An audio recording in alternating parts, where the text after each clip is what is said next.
African sleeping sickness unfolds in two stages.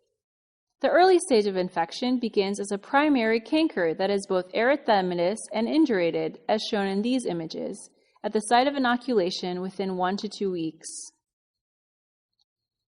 Afterwards, lymphadenopathy can develop at any site, but Winterbottom sign, as shown here, can be observed when characteristic posterior cervical lymphadenopathy occurs as the trypanosomes migrate and multiply within the lymphatic fluid. Finally, recurrent systemic symptoms of fever, malaise, headache, and arthralgias ensue corresponding to successive waves of parasitemia. The duration of this early phase varies greatly between the two trypanosomal subspecies.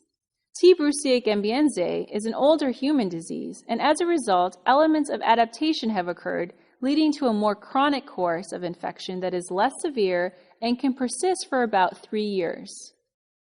In contrast, T. brucei rhodesiense is a relatively newer human disease that had typically affected only other mammals.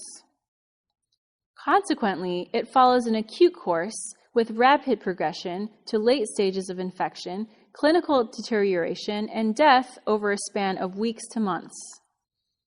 The late stage of infection is characterized by central nervous system involvement and is inevitably fatal if untreated.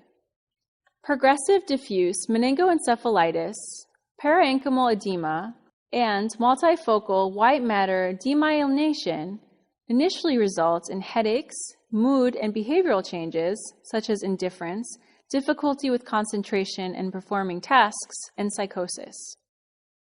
Afterwards, level of consciousness steadily declines from disturbances to the sleep-wake cycle, to daytime somnolence, to stupor, and eventually to coma.